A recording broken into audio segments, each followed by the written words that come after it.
신약성경 128쪽 누가복음 19장 1절로 10절까지 말씀입니다. 한 절씩 교독하겠습니다. 예수께서 여리고로 들어가 지나가시더라.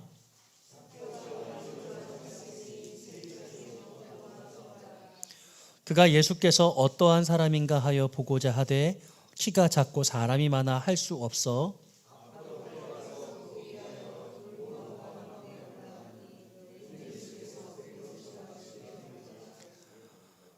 예수께서 그곳에 이르사 쳐다보시고 이르시되 삭개오야 속히 내려오라 내가 오늘 내 집에 유하여야 하겠다 하시니 무사람이 보고 수군거려 이르되 저가 죄인의 집에 유하러 들어갔도다 하더라.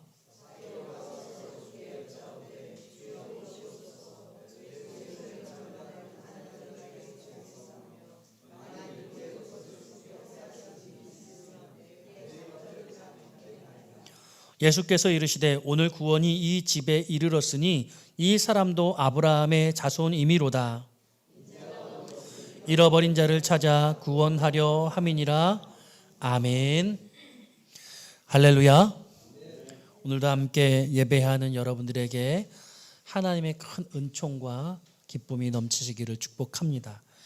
온라인으로 예배하는 믿음의 식구들에게도 동일한 복이 임하여질 줄로 믿습니다.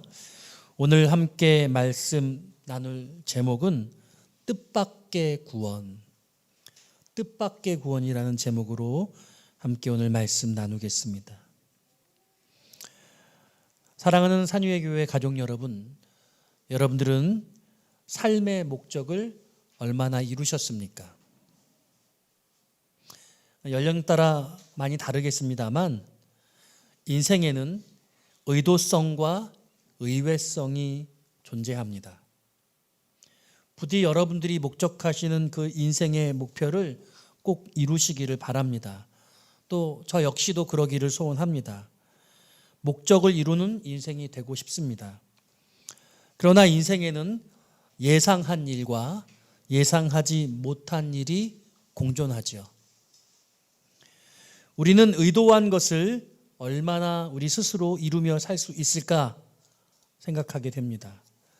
행복하고 싶고 성공하고 싶고 건강하고 싶고 단란한 가정을 꾸리고 싶고 의미 있는 일을 하고 싶고 명성을 높이고 싶습니다. 오복을 다 갖고 싶고 또 무병장수하기를 원합니다. 좌로나 우로나 치우치지 않고 시온의 대로를 걷고 싶습니다. 그러나 그럼에도 불구하고 인생은 때때로 불행하고 실패하기도 하고 병들고 가난하기도 하며 또 외롭고 우리 스스로 애처롭기까지 합니다. 인생은 단짠의 연속입니다. 달기만 하지도 않고 그렇다고 쓰기만 하지도 않은 것 같습니다. 인생이라는 생사화복은 7색깔 무지개 그 이상의 스펙트럼을 가집니다.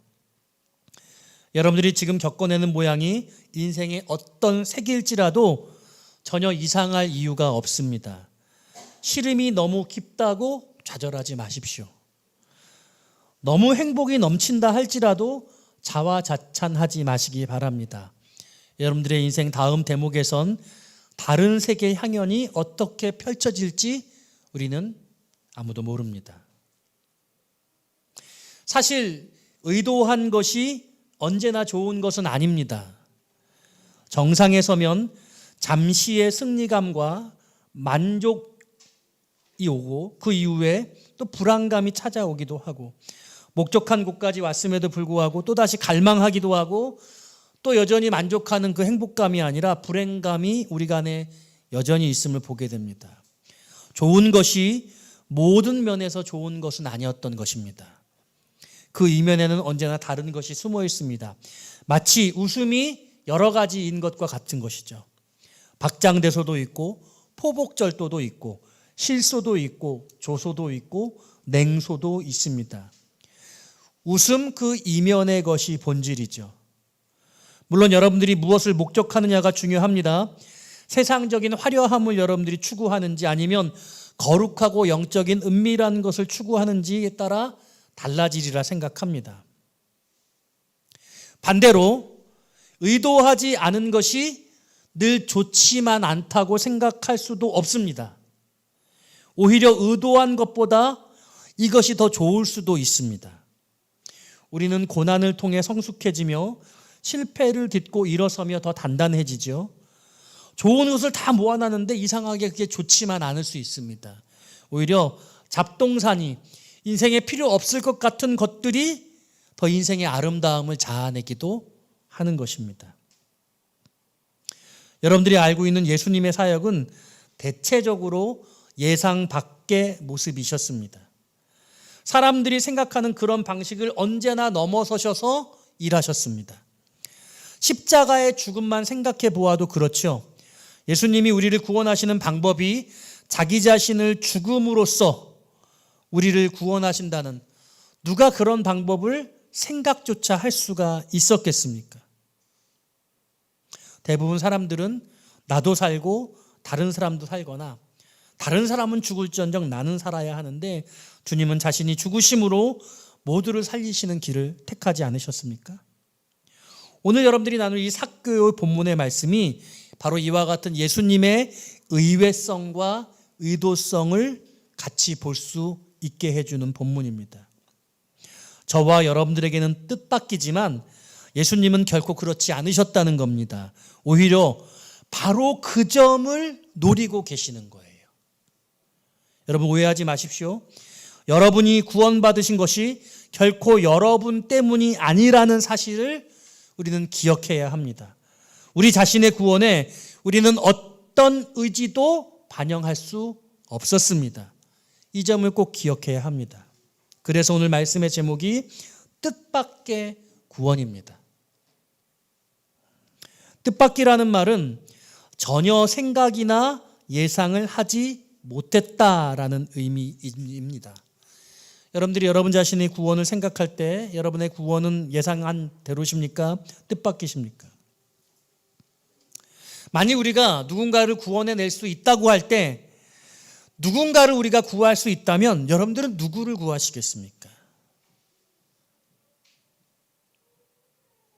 정말 착한 사람이거나 나에게 유익했던 사람이라거나 매우 지명도가 높아서 훌륭한 사람이거나, 우리는 그런 사람들이 구원받아야 한다고, 그들을 구해내야 된다고 우리는 나름의 이유를 따질 것 같습니다.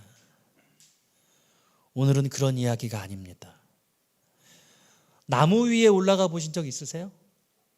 다 있으실 것 같아요. 저는 언제 나무 위에 올라간지 기억이 안 나요. 그 옛날 밤을 따러 나무 위에 올라갔던 기억이 나는 것 같아요. 감을 따러 올라간 적도 있는 것 같은데 그게 언젠지 생각이 안 납니다. 어린 친구들이 아무래도 나무에 올라갈 것이 기억이 나겠죠. 아마 경험이 있다면 유년의 경험일 텐데요. 30대가 넘어서 나무 위에 올라간다면 그 사람 참 이상한 사람입니다. 특별한 이유가 있었겠죠. 오늘 본문에 40대 내지 50대는 되는 중년의 남자가 나무 위에 올라갑니다. 누군가를 보고 싶다는 간절한 열망이 그를 그와 같은 행동을 하도록 만듭니다. 오늘 이 본문의 사건에는 세 부류의 사람이 보여지고 있는데요. 첫째는 그렇게 나무 위에 올라간 예수님을 만난 삭개오입니다. 그 사람은 세리장, 오늘날로 치면 세무서장이었죠. 둘째 부류는요, 예수님과 삭개오의 만남을 지켜보는 뭇사람들이 보여지고 있습니다. 그리고 세 번째는 바로 그 삭개오의 집을 방문하신 예수님이죠. 오늘 본문의 흐름을 따라서 이 사람들을 함께 살펴보기를 원하는데요. 본문 속에서 예수님을 만난 그 삭개오는 어떤 사람이었습니까? 여러분 아시는 부분이 상당하죠. 삭개오는 그 이름이 이런 뜻을 가지고 있습니다. 순결, 정결, 이런 뜻이에요. 삭개오야 라고 부른다는 것은 순결아, 정결아 이렇게 부르는 겁니다. 아마도 사람들은 그의 이름을 부르지 않았을 겁니다. 왜냐하면 그의 이름에 걸맞는 삶의 모습을 가지지 못하고 있기 때문이죠. 여러분들을 그리스도인이라고 부를 수 있어야 할 텐데요. 여러분들을 예수 믿는 사람이라고 부르지 못한다고 한다면 어쩌면 그다운 삶을 살지 못하고 있기 때문일 것입니다. 삭개오는 순결, 정결이라는 이름의 뜻과는 달리 현실적 삶에서는 걸맞지 않는 민족적 반역자, 사람들이 혐오하고 미워하는 그런 삶을 살았습니다. 누가복음 19장은 그를 세리장, 그리고 부자, 아주 키가 작았던 사람, 작은 사람이라고 소개하고 있습니다. 역사적으로 자료를 찾아봤더니요, 주전 6세기 경에 발견된 이스라엘 사람들의 뼈가 출토되어서 평균적으로 조사를 해봤더니 그 사람들의 키가 대략적으로 150에서 160 사이였다고 해요. 제가 그때 태어났어야 되는데, 제가 그때 태어났으면 저는 장신이었을 텐데, 안타깝습니다. 가끔 성경은 키 큰 사람을 소개하고 있죠. 그 중에 한 사람이 여러분 잘 아시는 사울 왕, 사울입니다. 다른 사람보다 어깨 위만큼 컸다고 사무엘상 10장 23절이 소개하고 있습니다. 아마 사울은 키가 180대는 되지 않았겠는가 생각해 볼 수 있습니다. 삭개오는 키가 작았다고 성경이 말씀하고 있으니까 적어도 150cm 이하라고 생각이 되어집니다. 우리 교회 150cm 이하이신 분 여러분 자부심을 가지시기를 바랍니다. 군중들 틈에 껴서 예수님을 만나고 싶었지만 그 작은 키로 아무리 폴짝폴짝거려도 예수님을 볼 수가 없었던 것이죠. 그리고 그보다 자기 자신을 경멸하는 그 사람들 틈바구니 속에서 그들을 제치고 가니 그 앞에 나설 수가 없었겠지 않겠습니까? 그래서 택한 방법이 나무를 오르는 것이었습니다. 그리고 그래서 올라간 나무가 돌무화과 나무였습니다. 오늘 본문 원문을 보면요, 헬라어로 시크모레라고 기록되어져 있는데 뽕나무가 아니고요. 여러분 우리는 뽕나무에 올라갔다고 그렇게 알고 있죠. 근데 돌무화과 나무에 올라간 것입니다. 개역 개정 그 성경이 틀린 번역을 하고 있습니다. 구약 성경에 보면요, 비슷한 나무가 뽕나무가 있고, 그리고 오늘 본문에 돌무화과 나무가 있고 또 무화과 나무가 있어요. 이 무화과 나무의 열매와 이 돌무화과 나무의 열매는 비슷한 듯 다른데, 무화과 여러분 열매 드셔보셨죠? 아주 답니다. 근데 이 돌무화과 나무는 껍질도 단단하고 잘 까지지도 않고, 그리고 그 달기가 훨씬 덜하다고 합니다. 구약 성경의 뽕나무는 베카라는 원어를 쓰고 있고, 돌무화과 나무는 시크마, 그리고 무화과 나무는 테헤나라고 그렇게 기록되어져 있습니다. 그러니까 전혀 다른 거예요. 뽕나무라고 생각하면 틀린 번역이고요, 돌무화과 나무가 맞습니다. 이 삭개오가 올라갔던 이 돌무화과 나무가 구약 성경에 아모스 7장 14절에 등장하는데요, 자기 자신을 소개하면서 이렇게 납니다. 나는 목자요 뽕나무를 재배하는. 이 뽕나무 똑같이 개역개정 성경에서 뽕나무라고 나오는데 이게 동일한 돌무화과 나무입니다. 시크마, 돌무화과 나무가 맞는 것입니다. 이 돌무화과 나무를 재배한다는 말은요, 한마디로 말하면 이 무화과 나무에 상처를 주는 겁니다. 이 열매에다가. 왜 상처를 줬냐? 상처를 주면 이 껍질이 좀 얇아진다고 해요. 그리고 좀 단맛이 좀 더 많이 생긴다고 합니다. 그래서 이 아모스가 자기를 목자요 뽕나무, 이 돌무화과 나무를 재배하는 자로 소개하고 있는데, 사회적으로 하류계층의 사람들이었어요. 이 목자들이 양떼를 칠 때 어떻게 양떼를 치냐면 목초지를 찾아다니지 않습니까? 근데 그 목초지에 뽕나무, 이 돌무화과 나무들이 있었거든요. 그러니까 이 땅 주인한테 여기 있는 좀 풀들을 뜯어먹을 수 있도록 허락을 받으려면 이 돌무화과 나무에 올라가서 이 돌무화과 열매들을 칼로 베는 그런 작업을 해줬어야 되는 거예요. 그래서 많은 목자들이 이 양떼를 돌보면서 동시에 부업을 했던 거예요. 왜냐하면 양떼가 풀을 먹으려면 이 돌무화과 나무에 올라가서 이 돌무화과 나무를, 이 열매를 가르는 이 역할을 해야지만 그 풀을 먹을 수 있도록 허락해 줬으니까. 그러니까 목자들에는 낮밤으로 일하는 그런, 어떻게 생각하면 투잡을 했던 것이죠. 매우 사회적으로 살기 위해서 애썼던 사람이 목자였고, 아모스는 사회적으로 하층민이었다는 것을 알 수 있는 대목입니다. 그러니까 예수님이 이 돌무화과 나무가 쭉 펴져 있던 그 길을 걸으셨던 곳이고, 수많은 사람들이 예수님을 만나기 위해서 인산인해를 이루었는데, 그 예수님을 만날 수가 없어서 뽕나무가 아닌 돌무화과 나무에 올라가서 예수님을 본 것이죠. 그런데요, 바로 그와 같은 상황 속에 예수님께서 삭개오를 향해서 말씀하시지 않습니까? 삭개오를 쳐다보면서 삭개오야 내려와라. 내가 오늘 내 집에 머물러야 거처해야 하겠다. 5절 말씀이에요. 우리 같이 한번 읽어볼까요? 5절입니다. 시작.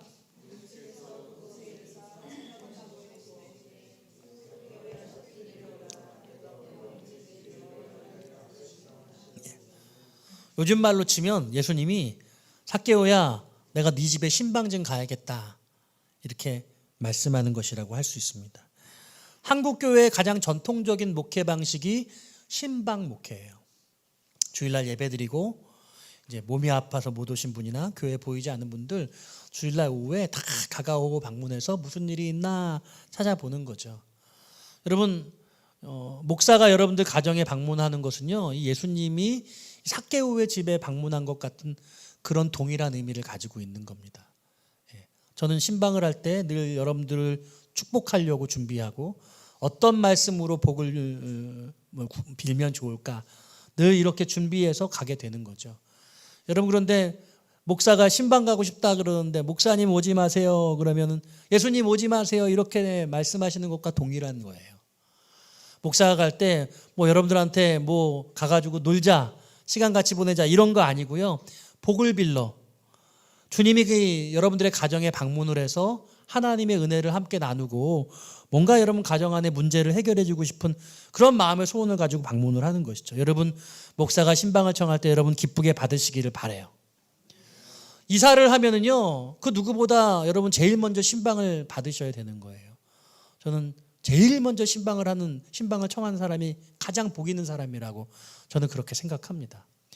목사님 준비가 아직 덜 됐어요. 집을 잘 좀 이렇게 정리정돈을 하고 그러고 모실게요. 그것도 귀해요. 근데 이사하고 최대한 빨리 모시는 게 제일 좋지 않을까 그렇게 생각을 해요. 다른 사람들 집들이 먼저 하지 마시고요, 저 먼저 청해서 주님을 청하시는 마음, 우리 이사한 집에 제일 먼저 주님이 오셔야 돼. 첫 시간은 주님의 시간이야. 이런 마음을 가져야 하는 거죠. 오늘날 현대인들은요, 자신의 가정을 잘 오픈하지 않습니다. 그래서 교회에서 대신방을 한다고 그러는데도 이제는 신청하시는 분만 받겠습니다. 왜냐하면 억지로 가려고 그러면 불쾌해 하거든요.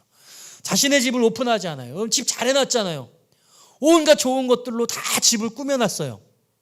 너무너무 멋져요. 그런데 왜 그 집에 목사님은 못 가고 왜 예수님은 가지 못하게 하는 건가요? 무엇을 그렇게 감추고 싶은 겁니까? 오늘 이 신방은 곧 집의 방문뿐만 아니라 마음의 방문인 거예요. 제가 신방 가보면 어떻게 사는지 알 수 있습니다. 그 사람이 지금 마음이 평안한지, 경제적 상황은 어떤지, 가정 분위기는 어떤지, 부부관계는 어떤지, 부모 자식 간의 관계는 어떤지 그냥 물어보지 않아도 알 수 있거든요. 한눈에 느껴질 수 있는 겁니다. 근데 그게 불편한 거죠. 그걸 오픈할 수 없는 거예요. 그걸 목사님이 알기를 원치 않는 거죠. 그래서 신방을 못 받겠다고 하는 거예요. 오지 말라고 그러는 거죠. 큰 교회면 큰 교회일수록 더 그런 분들이 많아요. 여러분, 좀 엉망이면 어때요? 좀 못난 모습이면 어때요? 주님이 그래도 여러분들의 집에 가셔야 될 줄로 믿습니다. 여러분, 그걸 부끄러워하지 마시기를 바라요. 그냥 있는 모습 그대로 그냥 주님이 오실 수 있도록 그렇게 내어드리시기를 바라요. 오늘 이 삭개오에게 그런 모습이 보여지지 않습니까? 오늘 6절 말씀해 보니까 급히 내려와 즐거워하며 영접하거늘 이렇게 말씀해요. 예수님이 삭개오 집에 오시겠다는 이 이야기가 삭개오는 너무 좋았어요. 그래서 급히 내려왔어요. 서둘러서 내려왔어요. 즐거워하며 그 집에 들어오시는 걸 환영하며 영접해 맞아 드렸다고 성경이 기록하고 있습니다.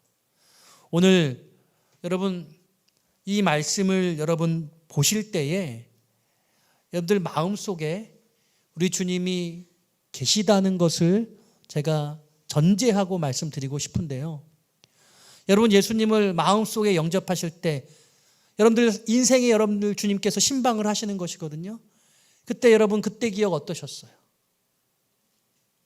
사실 우리 안에 죄의 문제가 있거나 우리 안에 해결하지 않는 마음의 어려움이 있으면요, 집 문을 열어주는 것도 불편해요.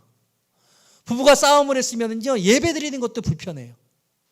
내 인생에 해결하지 못한 문제 해결하고 주님 만나야 되는데, 그런데 그 문제를 해결하지 못해서 그 문을 열어드리지 못할 수 있거든요. 여러분들의 인생에 주님이 여러분들의 마음의 심령 가운데 주인 되셔서 들어가셨다고 한다면 그 마음은 오롯하게 기쁨일 수 있어야 돼요. 오늘 삭개오는요, 기쁜 마음을 고백하고 있어요. 행복했다라고 그렇게 성경이 기록하고 있어요. 가만히 보면 그 뒷부분에 삭개오가 회개하는 내용이 나오거든요. 삭개오가 회개하는 내용이 나오는 것을 보니까 지금 예수님이 들어가시는 게 회개하기 전이에요. 맞죠? 회개한 다음에 예수님이 들어가시는 게 아니에요. 여러분들이 예수님을 영접하실 때 그 영접하는 게 여러분들이 대단히 준비되어 있고 대단히 정결하고 완벽하게 깨끗한 존재가 돼서 예수님이 들어가시는 게 아니라 그냥 있는 모습 그대로 주님이 들어가시기를 원하시는 거예요. 근데 삭개오는 자기 스스로가 불편하다고 생각하지 않고 기뻐하고 있어요. 즐거워하고 있거든요. 기쁜 마음으로 주님을 영접해 드렸다는 거예요. 그래서 복음을 전할 때 대부분 사람들의 마음속에 나 죄를 너무 많이 져서 나 이 죄의 문제 좀 해결하고, 나 술 좀 끊고, 나 담배 좀 끊고, 나 못되게 살아가는 삶의 모습 좀 끊고, 나 그러고 예수님 믿을게. 평생 못 믿습니다. 지금 여러분들이 어떤 모습일지라도 그 모습 그대로 여러분 기뻐할 수 있어야 돼요. 우리의 태도가 문제예요. 나도 모르게 그 죄의 문제 때문에, 해결하지 못한 문제 때문에 예수님을 영접하지 못하고 내 마음에 기뻐하지 못하게 되는 마음이 있어요. 주님이 주신 마음이 아닙니다. 오늘 삭개오는 인생의 큰 고민을 가지고 해결되지 않는 문제 때문에 씨름했는데 주님이 그 집을 방문하신다고 할 때 행복해하고 기뻐했거든요. 여러분, 이런 기쁨이 여러분들에게 임하시게 되시기를 주님의 이름으로 축원합니다. 예수님이 여러분들의 집에 계시는 것, 여러분들 마음에 계시는 것으로 말미암아 우리는 기뻐할 수 있어야 한다고 오늘 본문이 우리에게 가르치시고 계시는 거예요. 그런데 여러분, 본문의 말씀 그 다음 절은 뭐라고 말하고 있습니까? 7절 말씀 같이 한번 읽어볼까요? 7절입니다. 시작.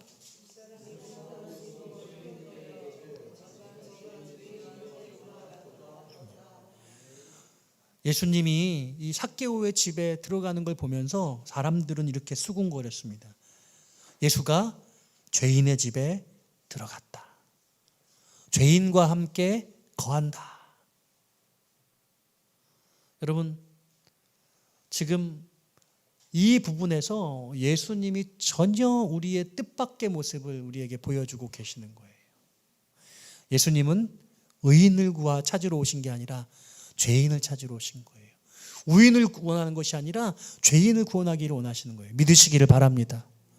여러분, 혹시 내가 예수를 믿었는데도 불구하고 아직 죄의 문제가 해결되지 않고 그 죄의 문제 때문에 마음의 기쁨을 갖지 못하시고 계시다고 한다면 오늘 이 본문의 말씀으로 말미암아 그 죄의 문제를 떨쳐버리시고 그 마음의 어려운 것들을 다 떨쳐버리시기를 주님의 이름으로 축원합니다.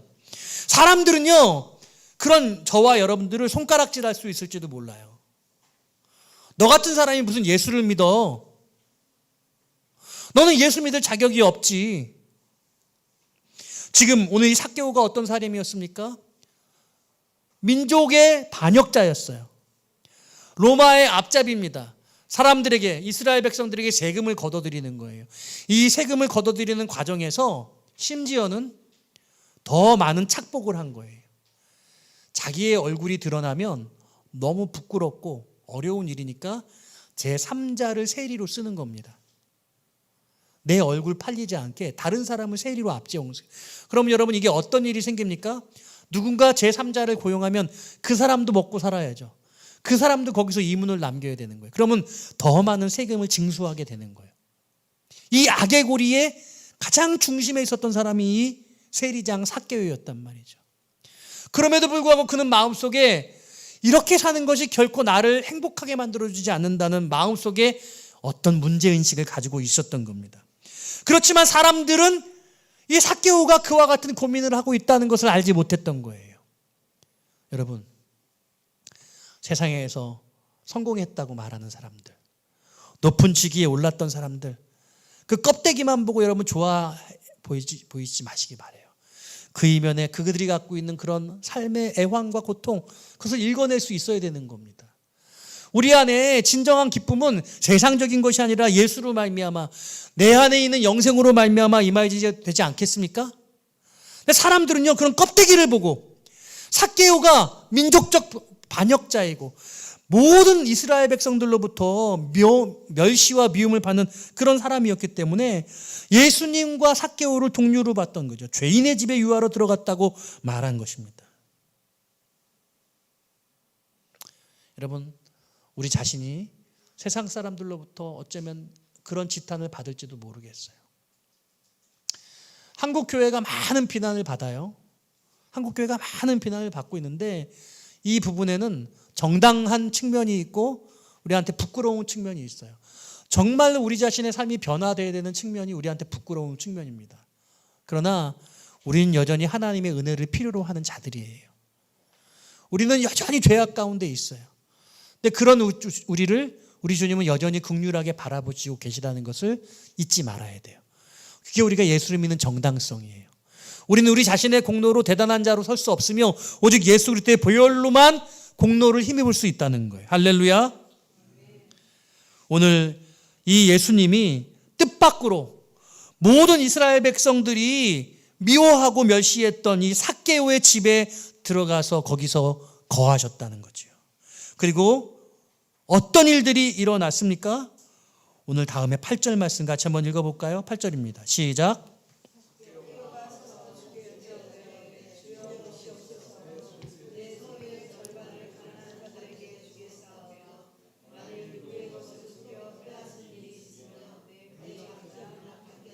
네, 아멘. 여러분, 시간이 얼마나 흐른 걸까요?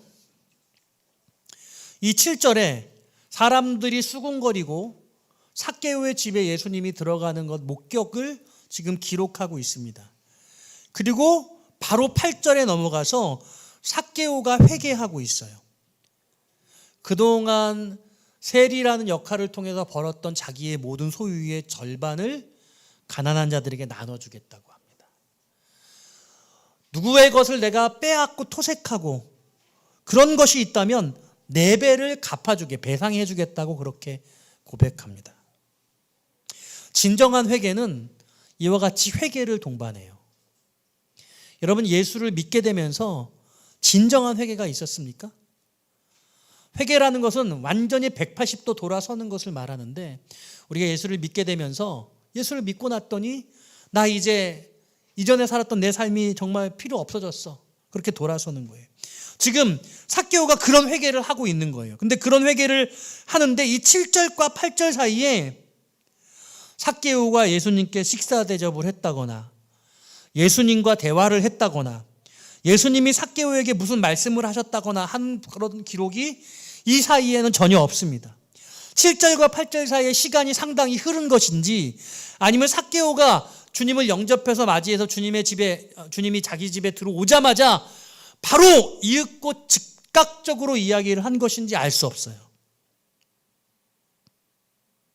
이 본문을 가지고 많은 설교가들이 이러저러한 상상을 하기도 합니다.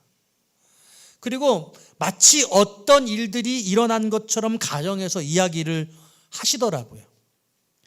여러분, 상상은 자유이지만 성경이 기록하고 있지 않은 부분을 우리가 마음대로 정말 있었던 것처럼 그것을 확실해서 얘기하는 것, 그것은 말씀의 올바른 해석은 아닙니다. 오히려 이렇게 말해야 합니다. 예수님은 삭개오의 집에 방문하셨고 삭개오에게 그 어떤 행위도 하지 않으셨다. 만약 그것이 중요한 의미를 가지고 있다면 성경이 기록하고 있겠죠. 성경은 꼭 필요한 말씀을 정리해서 기록하고 있습니다. 우리에게 필요한 말씀을 이 사건을 통해서 우리에게 하시고 싶으신 말씀을 반드시 기록하십니다. 믿으십니까?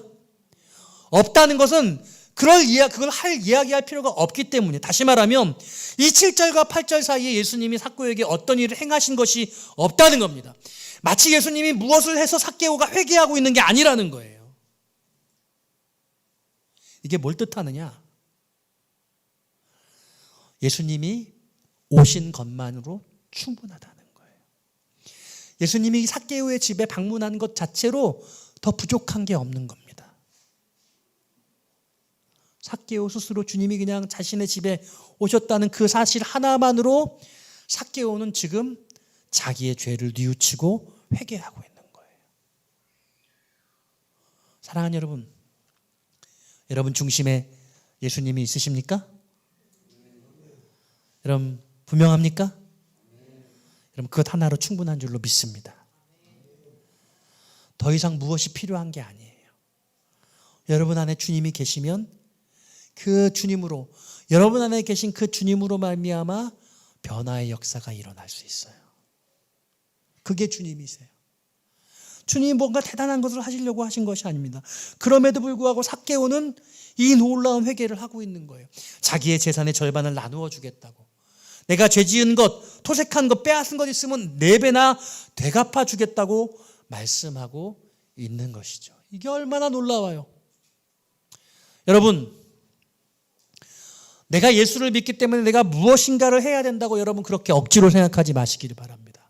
뭔가 봉사를 하고 뭔가 선행을 하고 뭔가 내 죄를 만회하기 위해서 무엇인가를 하려는 여러분 그런 생각을 하지 마십시오. 그냥 주님이 여러분들을 구원하신 것이 기뻐서 뭔가를 하고 싶다면 오케이, 좋습니다. 하세요. 하시면 돼요. 근데 주님이 내 안에 계신 것 때문에 하는 그것이 여러분들을 대단하게 만들어주는 것은 결코 아니라는 거예요. 오늘 본문의 이 회개의 역사도 주님이 무엇인가 대단한 것을 이루신 것이 아니라 그냥 단지 주님이 그 삭개오의 집에 있었을 뿐인데, 단지 주님이 머무르셨다는 그 놀라운 사실이 삭개오가 이런 고백을 하도록 이끌어주고 있다는 것이죠. 그리고 그 이후에 주님이 말씀하십니다. 삭개오야 내려와라, 내가 오늘 너의 집에 머물러야 되겠어 라고 말씀하시고 그 다음 말씀은 딱 이것이에요. 9절 말씀입니다. 예수께서 이르시되 오늘 구원이 이 집에 이르렀다. 오늘 구원이 이 집에 이르렀다. 그리고 놀라운 말씀을 하시죠. 따라할까요? 이 사람도 아브라함의 자손이미로다. 이 사람도 아브라함의 자손이다 라고 말씀하셨어요. 이 사람은 아브라함의 자손이야. 이런 사람은 아브라함의 자손이어야 돼 라고 말씀하신 느낌이 아니라, 너희들이 생각하기엔 이 사람은 반역자고 조국을 사랑하지 않는 사람이고 구원과 상관없는 사람이라고 생각하겠지만, 그렇지 않고 이 사람도 구원받아야 될 사람이야. 이 사람도 하나님의 택한 백성이야. 주님은 그렇게 말씀하고 계시다는 거죠. 구원받지 못할 사람은 아무도 없다고 말씀하는 거예요.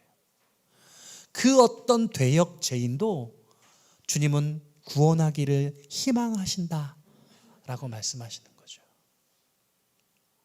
제가 여러분들이 말씀 서두에서 여러분들이 원하는 삶을 살고 있느냐, 원하는 목적을 이루었느냐라고 그렇게 여러분께 여쭤봤는데, 다른 방식으로 이 질문을 할 수 있어요.